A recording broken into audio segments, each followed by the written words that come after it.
नमस्कार दोस्तों, मैं हूं गौरव और आपका हमारे यूट्यूब चैनल स्टडी स्टेप में आपका मैं स्वागत करता हूं। तो जैसे कि आपको थंबनेल और कैप्शन से देख के पता चल गया होगा कि आज का ये टॉपिक और खुशखबरी किसके ऊपर है। तो जैसे कि हम लोग सबके मन में एक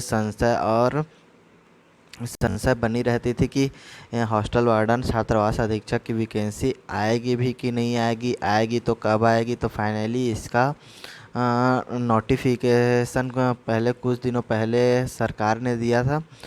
आज फाइनली उसका फॉर्म फिलअप होने का डेट जारी हो चुका है और फॉर्म फिलअप होना स्टार्ट हो चुका है।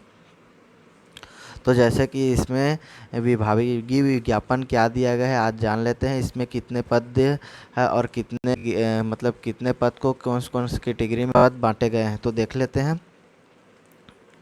इसमें जनरल के लिए 114 पद, एससी के लिए 33 पद, एसटी के लिए 87 पद और ओबीसी के लिए 37 पद। इसी तरह महिलाओं के लिए भी आरक्षित रखा गया है। जैसे जनरल के लिए 34 पद और एससी के लिए 9 पद और एसटी के लिए 34 और ओबीसी के लिए 11। यहाँ भूतपूर्व सैनिकों के लिए भी आरक्षित रखा गया है। जैसे जनरल के लिए 11, एससी के लिए 3, एसटी के लिए 8, ओबीसी के लिए 3।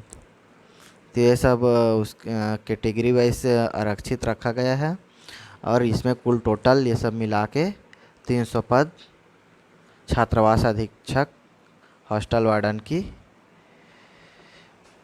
कुल पद है। तो देख लेते हैं इसमें आगे। इसमें वेतन आप देख सकते हैं कि यहाँ पर शैक्षणिक अर्हताएं हायर सेकेंडरी 10+2 उत्तीर्ण कंप्यूटर प्रशिक्षित अभ्यर्थी को अधिमान्यता दी जाएगी। इसमें उत्तीर्ण कंप्यूटर प्रशिक्षित अभ्यर्थी को अधिमान्य दी जाएगी। इसको देख के आपको डरना नहीं है। इसमें 10+2 यानी 12 पास हैं तो आप इसके लिए फॉर्म डाल सकते हैं। इसका मतलब मैं आगे चल के बताऊंगा। नीचे क्या है इसका मतलब आपको बताऊंगा। इसमें ये नहीं है कि आपके पास कंप्यूटर का डिग्री होना चाहिए, इसके लिए कोई वो नहीं है। आप सिर्फ 12 पास हो इसके बाद आप डाल सकते हैं। तो इसके लिए निम्न शर्तें आप तो पहले यहाँ के मूल निवासी होना अनिवार्य है।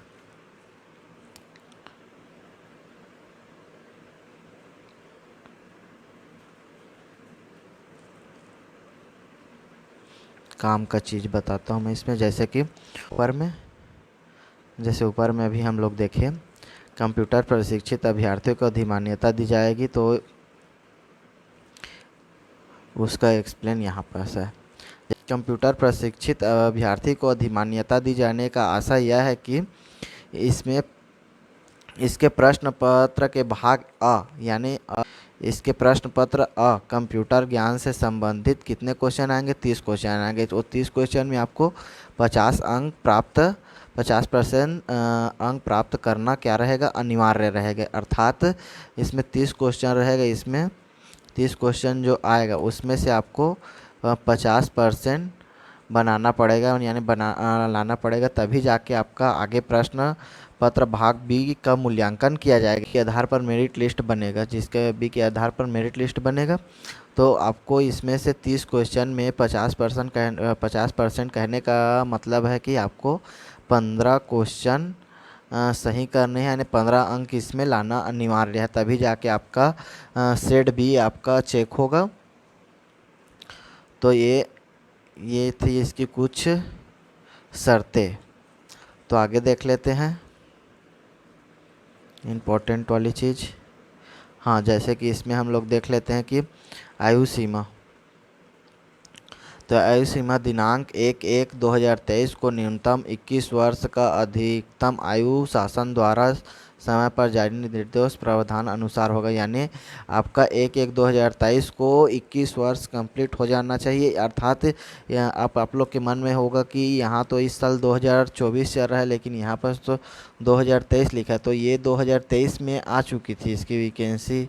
तो इसका मतलब हम जब भी कोई एग्ज़ाम दिलाते हैं तो उसके फॉर्म डालने से पहले मतलब जब भी वैकेंसी आती है तो उसका फॉर्म डालता है तो उसमें एक शर्त रहती है कि जिस भी साल निकलती है तो उसके 1 तारीख से ही एक तारीख पहला महीना से ही उसका आपका आयु गिनाया जाता है। तो उसी प्रकार इसका वैकेंसी 2023 में आया, तो इसीलिए 1/1/2023 से आपकी न्यूनतम वर्ष 21 वर्ष तक हो जानी चाहिए।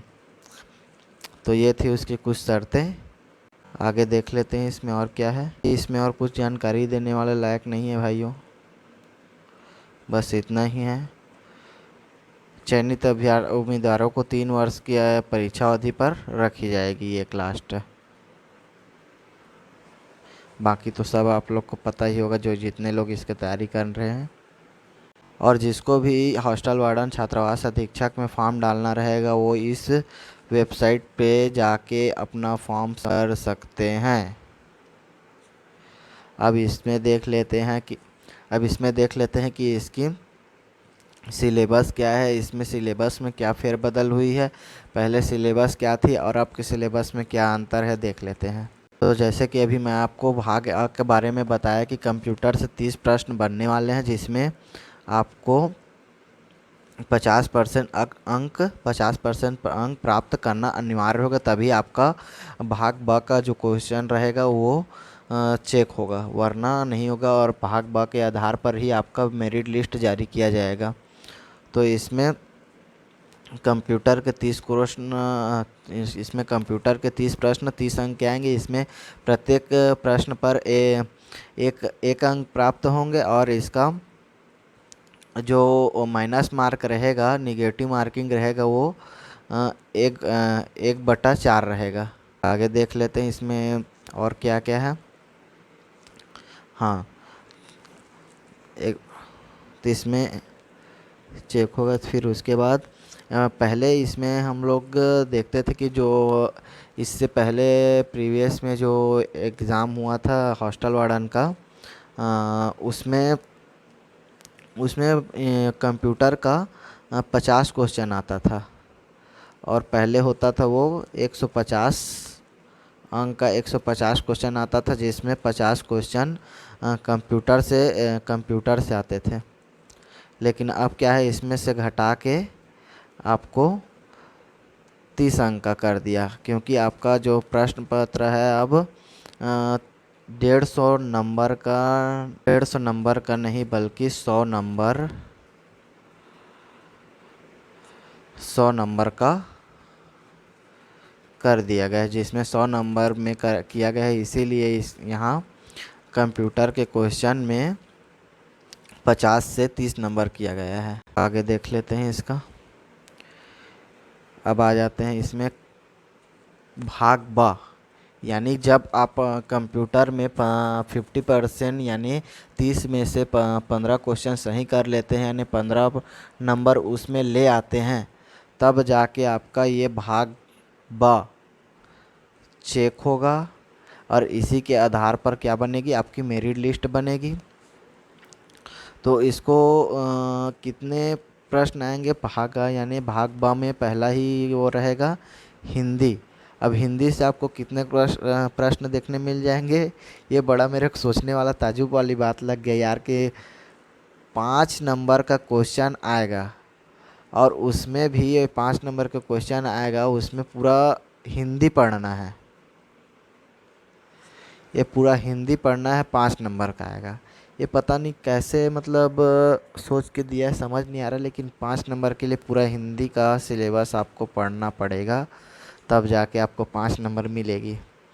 अब इसी तरह आगे चल के देख ले, इंग्लिश का भी 5 प्रश्न आएगा, जिसमें 5 अंक ही मिलेंगे और इसमें भी पूरा इंग्लिश का सिलेबस आने वाला है। अब उसके बाद देख लेते हैं यहाँ सबसे बड़ा स्कोरिंग पॉइंट। यहाँ सबसे बड़ा स्कोरिंग पॉइंट है कंप्यूटर और ये आपका मैथ्स। इसमें मैथ्स का 25 क्वेश्चन आएगा, वो भी 25 अंक का। तो ये और इसमें पूरा A to Z, और इसमें A to Z पूरा मैथ्स का सिलेबस रहेगा औसत, प्रतिशत, सामान्य ब्याज, लाभ हानि प्रतिशत, रेखाखंड, कोण, समतलीय आकृतियाँ, समतलीय आकृतियाँ, क्षेत्रफल, त्रिभुज, आयत, कोस, मांगे, लंबाई, चौड़ाई, ऊंचाई, क्षेत्रफल, आयतन, घन, समांतर चतुर्भुज, समलंब चतुर्भुज, ये सब इस मैथ से में रहेगा। तो सिर्फ मैथ को आपको खंगाल के एकदम अभी से पढ़ के रख लेना है और डेली आपको 1 से 2 घंटे इसमें आपको प्रैक्टिस करते रहना, तब जाके इसमें आप 25 में 25 स्कोर कर सकेंगे दोस्तों। अब आगे चल के देख लेते हैं यहाँ पर सामान्य ज्ञान। अब यहाँ पर सामान्य ज्ञान के लिए आपको 15 प्रश्न मिलेंगे 15 अंक के लिए। यहाँ पर ये भी एक अच्छी वो है, इसको भी आप पढ़ के 15 अंक प्राप्त कर सकते हैं। इसमें आपको राजनीतिक व्यवस्था, संविधान, मुख्य संवैधानिक प्रावधान, मौलिक कर्तव्य, अधिकार सूचना, अधिकार का संस्कृति, राष्ट्रीय प्रतीक, राष्ट्रीय व्यक्तित्व, ये सब आप इसमें भी देख सकते हैं 15 अंक का। इसमें भी पूरा सिलेबस रहेगा, इसमें कुछ नहीं 4 नंबर का क्वेश्चन रहेगा और इसमें से अगर आप छांट के पढ़ोगे और अच्छे से थोड़ा एनालाइज करके पढ़ोगे प्रीवियस ईयर और बाकी व्यापम के द्वारा जितना एग्ज़ाम हुआ है उसके प्रीवियस ईयर का जो क्वेश्चन सॉल्व करोगे, उसमें से आपको इसमें 15 में से 11 नंबर 15 में से 11 नंबर आप स्कोर कर सकते हैं यहाँ पर से। ये एक विषय खेल और शिक्षा, योगा, मूल शिक्षा, इसके अंतर्गत शिक्षा नवाचार, शैक्षणिक योजना, शैक्षणिक अधिनियम। इसमें ज़्यादातर देखने मिलेगा कि अभी जैसे चल आया है पीएससी के एग्ज़ाम में और कुछ एग्ज़ाम जैसे हो रहा है मंडी अधिनियम में, उसमें कुछ धारा देखने मिल रही थी। तो यहाँ से थोड़ा एक क्वेश्चन देखने मिल सकता है कि इसमें धारा वाइज क्वेश्चन देखने मिल सकता है। इसमें आर्टिकल का क्वेश्चन देखने मिलेगा। तो यहाँ पे इस क्वेश्चन को थोड़ा आर्टिकल से 1 लाइनर ही पढ़ना है, इसमें कथन वथन पढ़ने का ज़रूरत नहीं है। इसमें सिर्फ आर्टिकल पढ़ लेना, कुछ आर्टिकल इससे संबंधित, बाकी इसमें से हो जाएगा और इसमें आसानी से 11 नंबर स्कोर कर सकोगे अगर आप एनालाइज करके जाओ इसको हल्का से। तो आगे अब देख लेते हैं इसका करंट अफेयर, खेलकूद से, देश विदेश के बारे से। यहाँ से 5 क्वेश्चन आएंगे 5 नंबर के, राष्ट्रीय अंतर्राष्ट्रीय से। अब उसके बाद छत्तीसगढ़ का सामान्य जानकारी, यानी इसका जीके आएगा 5 अंक का आएगा, वो भी 5 प्रश्न। 5 प्रश्न छत्तीसगढ़ के जीके। इंडियन जीके इतना लंबा आएगा, लेकिन छत्तीसगढ़ी जीके सिर्फ 5 नंबर का रहेगा, 5 प्रश्न। तो ये भी छोड़ना नहीं है, हल्का हल्का देख लेना ऊपर से, क्योंकि बहुत से क्वेश्चन इसके रिपीटेड होते रहते हैं। व्यापम का बहुत से अधिकतर क्वेश्चन देखने को आपको रिपीटेड भी क्वेश्चन ही मिलेगा। तो इसको एक बार एनालाइज करना है। इसमें एकदम मोटी मोटी बुक, छत्तीसगढ़ का सामान्य जानकारी का मोटी मोटी बुक लेकर बैठना नहीं है आपको। एक ऊपर से इम्पोर्टेंट बुलेट पॉइंट देखना है आपको। सिंपल तौर से बोलूँ तो इसमें सिर्फ बुलेट पॉइंट देखने वाला क्वेश्चन है ये सब। एंड इसमें लास्ट सिलेबस का लास्ट टॉपिक है इसमें बाल मनोविज्ञान के कितने प्रश्न देखने मिल जाएंगे यहाँ पर?